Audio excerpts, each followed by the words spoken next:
Emma, who is originally from Rathfriland, was pleased that her elderly father was able to be here for this special farewell flight.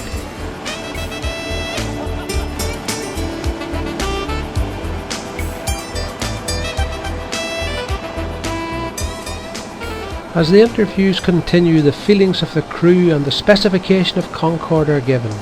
She has a range of 4,300 miles, carrying 100 passengers and 2.5 tons of cargo to the very edge of space, over 11 miles up at a cruising speed of 1,350 miles per hour, more than twice the speed of sound. A typical New York crossing takes a little less than 3.5 hours. Travelling westward, the 5-hour time difference means Concorde arrives before she is taken off, in local time at least. Concorde's fastest ever transatlantic crossing was on February the 7th, 1996, when it completed the New York to London flight in 2 hours, 52 minutes and 59 seconds. BBC's James Kerr had a few outtakes. This is as close to the Concorde experience as I'm going to get. More than 2.5 million people have flown on this aircraft over the last quarter of the century. It lands at Heathrow on Friday and April.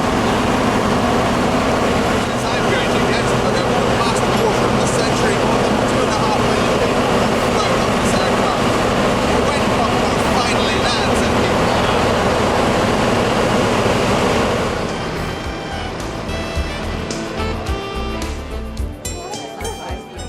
the lucky prize winners and their guests were treated to a champagne reception, while outside the camera crew interviews continued.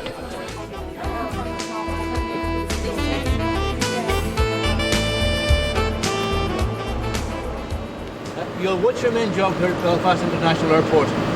Well, my main role is Business Development Director, responsible for aeronautical development. Today, obviously, I'm holding a PR function, assisting British Airways with camera crews, etc. for the arrival and departure of Concorde.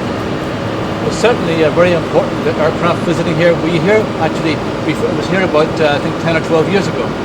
Yes, we've been fortunate. We've had Concorde in about an average of about once every 18 months between British Airways and Air France for the last few years on various functions, and I've been here on a number of those occasions.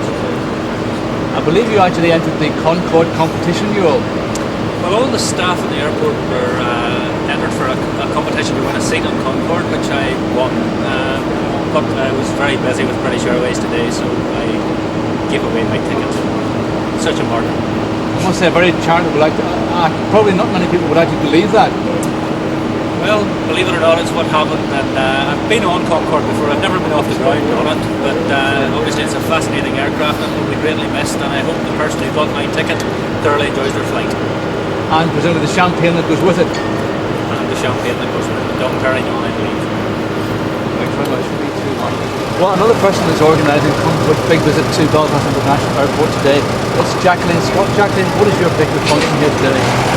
What we're doing is really meeting some of our guests. We have a reception here today, and then we'll be taking them on board Concorde in small groups so they can actually board the aircraft and get to see the cockpits and they are the Concorde. Have you ever... Concorde's position as the flagship of British Airways has rested predominantly on its service, both on the ground and in the air. The new interior lighting and seats in ink blue Connolly leather with contoured headrest make for a much lighter and brighter interior, leading to a saving of almost £1 million a year in fuel efficiencies.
Among the passengers travelling to Heathrow will be more than 20 lucky Northern Ireland prize winners who successfully entered a British Airways competition.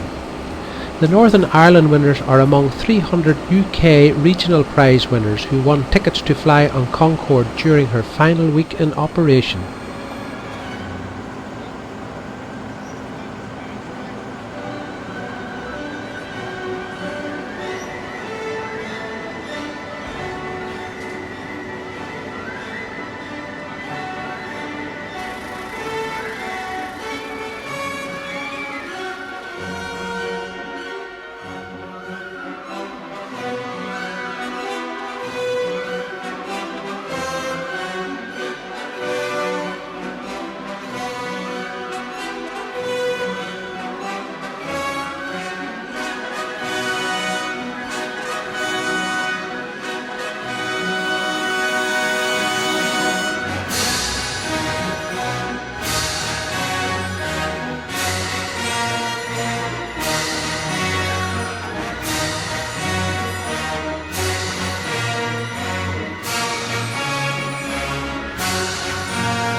From a rolling start, Captain Mike Bannister brings the four mighty Rolls-Royce Olympus jets up to their full 38,000 pounds of thrust, and Concorde powers up the runway.